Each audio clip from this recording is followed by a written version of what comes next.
여러분들이 인터넷에서 굉장히 많이 이제 물어보시는 질문이 대표적인 게 광대 수술 후 입이 안 벌어져요. 이 얘기가 제일 많았던 것 같아요.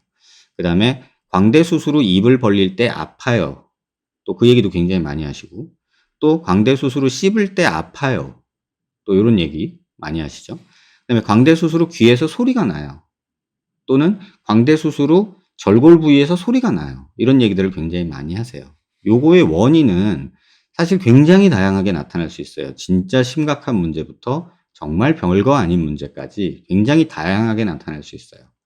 그래서 보면 템포로만디블라 조인트, 그러니까 이 턱관절에서 문제가 있는 경우에 저 위에 말씀하신 증상들이 다 나타날 수 있어요. 뭐 입을 못 벌리거나 씹을 때 아프다거나 뭐 소리 난다거나 이런 일들이 이 관절에 문제가 있을 때 무조건 생길 수가 있어요. 그다음에 이 튜브가 막혔을 때 아까 유스타키온 튜브라고 해서 이 귀 내이와 입안을 연결하는 압력, 고막을 압력 평형을 이루게 해 주는 그런 관인데, 그 관이 부으면 우리 귀가 먹먹하니 들릴 수 있잖아요. 그러니까 감기, 코감기 같은 거, 목감기 심하게 들었을 때 귀가 먹먹한 적 있으실 거예요. 또는 코 풀다가 이럴 때 보면 귀에서 빠다닥 이런 소리 나는 경우도 많이 겪어 보셨을 거고, 엘리베이터 타고 내려갔다 할 때 또는 비행기 뜨고 내리고 할 때 귀가 바샤샥 하면서 소리 나는 경우 아마도 겪어 보셨을 거예요. 그게 다 인제 이 튜브라고 하는 애들이 주변에 막 그 부으면서, 또는 염증이나 이런 걸로 여기가 막히면, 또는 내이에 문제가 생겨서 염증이 생기면 이 튜브 관련된 문제들이 또 생길 수 있어요. 근데 그게 주변으로 염증이 퍼지거나 부어버리면 전체적으로 아파서 입도 못 다물고 뭐 씹지도 못하고 요런 거랑 다 컴바인 돼서 나타날 수가 있어요. 그다음에 아까 말씀드린 광대랑 코로노이드 프로세스랑 입을 다물고 벌리고 할 때 뼈끼리 부딪히는 인터피어런스가 생길 수 있다는 거고, 그다음에 콘다일하고 자이고마의 인터피어런스도 생길 수가 있어요. 광대를 너무 많이 줄여 놔서 콘다일이 앞으로 나가지 못하는 거예요. 네, 그런 경우도 이따 사진을 좀 보여 드릴게요. 그다음에 또 가장 또 흔한 게 뭐냐면, 수술 직후에 "귀에서 소리 나요." 이렇게 말씀하시는 분들 되게 많거든요. 근데 광대 수술할 때 여기 관자놀이 찢잖아요. 여기 찢고 나서 여기서 피가 좀 나는 게, 우리가 누워서 수술 받으니까 귀 안쪽으로 피가 들어갈 수 있어요.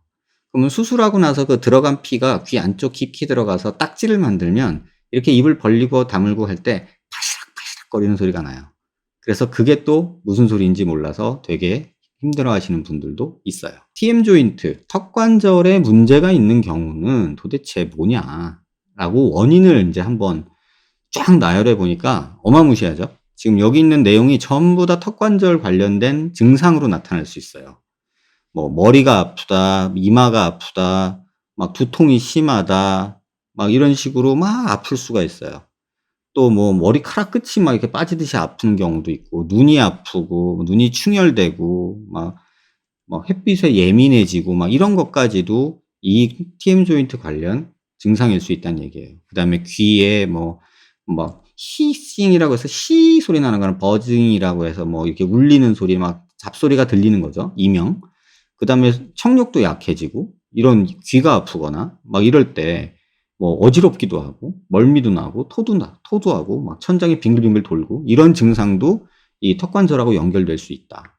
그리고 뭐 단수 딱 턱에 영향을 주는 경우도, 뭐 이렇게 귀에서 입을 벌리거나 할 때 깔깍깔깍 소리가 난다든가, 아니면 이렇게 안 움직이다가 갑자기 푹 빠진다든가, 이렇게 퍼핑이라고 하는데 그런 거도 나고, 막 갈리는 소리, 그르륵 막 갈리는 소리, 막 사포로 긁는 듯한 막 그런 굵직한 모래알 굴러가는 소리부터 막 칠판 긁는 소리 같은 분필로 그런 소리까지 다양한 소리가 막 나올 수 있어요. 이게 턱관절에서 나타나는 증상이고, 그다음에 또 웃긴 거는 목에 문제가 있는 경우에도 턱관절에 영향을 줄 수 있다는 거예요. 심지어는 척추로 가는 동맥이 조금 막혔을 때도 턱관절로 통증을 느낄 수도 있어요. 그다음에 목이 붓거나 아파도 막 그럴 수도 있고, 그다음에 치아가 아파도 또 턱관절이 아플 수 있어요. 사랑니 뽑고 턱관절이 아플 수도 있어요. 그러니까 이런 다양한 것들, 뭐 혀가 아픈 경우도 있고요. 또 구강암도 있고요. 여러 가지 증상이 이 입을 못 벌린다, 이런 증상으로 나타나요. 근데 이거를 어떻게 이해하시면 되냐면, 우리가 일반적으로 가만히 있을 때는 대부분 통증을 못 느끼는 경우가 많아요. 근데 움직일 때 아파요. 이걸 어떻게 보시면 되냐면, 등산을 갔다 와서 근육이 아리백이었어요. 그러면은 가만히 있을 땐 괜찮아요. 근데 일어나려고 하거나 계단을 올라가려고 하거나 이랬을 때는 갑자기 근육통이 빡 오죠.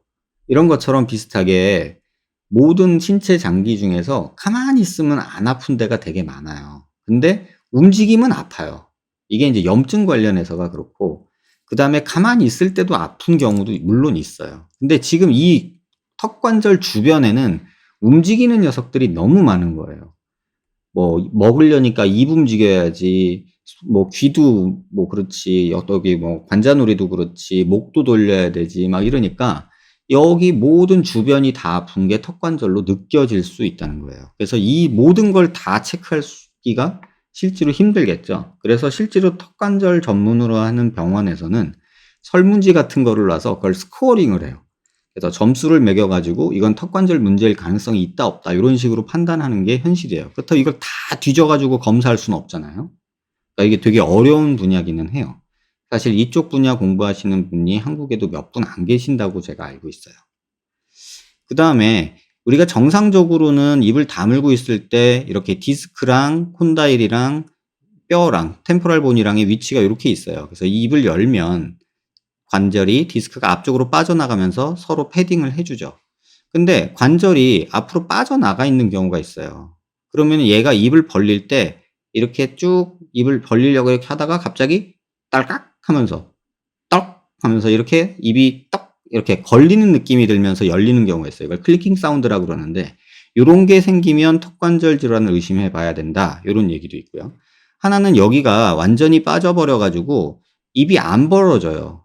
완전히 관절이 턱 관절 콘다일 헤드가 빠져나가는 걸 막는 상황까지 오는 경우도 있어요. 그럼 요러면 입이 안 벌어져요. 이런 경우도 있고. 그다음에 주변의 머슬, 근육들이 뭐 사고가 났건 수술을 받건 교통사고가 났건 뭐 어떤 형식으로든 그 주변의 근육들이 말랑말랑하게 늘어났다 줄었다 해야 되는데 내리 단단하게 굳어버리는 거예요. 그러면은 턱관절이 또 주변이 말랑말랑 움직이는 근육들이 막 열어줘야 되고 당겨줘야 되고 하는데 그걸 못해서 턱관절이 또 아픈 경우도 생기고요. 또 이 주변에 뭐 어디라고 말은 못하겠지만 어느 주변인가 염증이 생기면 주변으로 염증이 막 생기면서 붓고 할 거 아니에요. 그러면 인제 타이트닉스와는 좀 다르게 염증이 나면서 불그럭불그럭하면서 가만히 있어도 욱신욱신하고 이러면서 또 입이 안 벌어지는 경우가 있고, 그다음에 이 관절이 우리가 관절이 나이 드신 분들 무릎 다 나가잖아요. 오래 쓰면 나가듯이. 턱관절도 마찬가지로 이렇게 오래 써서 디제너레이티브 체인지를 받기도 하고, 또는 구조적으로 턱관절이 쪼금 문제가 있어서 한쪽이 계속 닿아서 문제가 돼서 이렇게 조인트가 망가지는 경우도 실제로는 존재를 해요. 그래서 보셨다시피 이게 디스크가 뼈끼리 부딪히는 걸 잘 패딩을 해 줘야 되는데 그렇지 못하는 경우가 있고, 그다음에 여기 요 아리큘러 에미넌스라고 해서 요 부분이 그레노이드 포사 앞쪽에 아리큘러 에미넌스 요쪽이 요 턱관절이 움직이는 한계 부위라서 이 부분은 손을 절대 대면 안 돼요, 광대 수술할 때. 근데 광대 수술할 때 그래서 보통 여기 아리큘러 에미넌스 여기서 한 1cm 앞쪽까지 해서 이렇게 절골을 하고 광대를 집어넣게 되는데, 그러다 보니까 여기가 뒷광대가 남는 그런 문제가 또 생기는 거죠. 그렇다고 이거를 없애겠다고 나 뒷광대까지 뒤로 자꾸 가다 보면 이 관절을 건들게 돼요. 그럼 이 관절이 물주머니 같은 이런 관절 캡슐에 쌓여 있는데 여기가 터지거나 그랬을 때는 이 관절낭에서 이렇게 풍선 불듯이 불어 가지고 생기는 그런 문제가 또 생길 수도 있어요. 그래서 요 부분은 수술할 때 쪼끔은 경험 있는 선생님들이 쪼끔은 조심하면서 해야 되는데, 마구잡이로 무조건 막 하다 보면 이런 턱관절에도 영향을 줄 수밖에 없다, 그렇게 알고 계시면 돼요. 그다음에 아까 이 튜브 말씀드렸잖아요. 이제 귀가 보면 웨이도가 이렇게 있고 여기 고막이 있고 그다음에 이렇게 뇌랑 연결된 이렇게 이 튜브라는 게 있어요. 유스타키안 튜브라고 해서. 그래서 요 관이 요 주변에 뭐 연골하고 뼈랑 이렇게 해 가지고 관이 돼 있고 점막이 이렇게 있는데, 감기가 걸리거나 했을 때 이렇게 그 네조파링스라 그래서 그 인두, 입 뒤쪽 인제 입천장 뒤쪽, 목젖 뒤쪽에 코 쪽 있는 데에 이렇게 구멍이 나 있어요.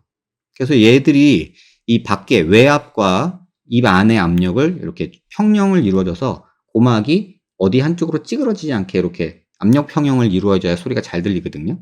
그래야 편안하게 떨죠.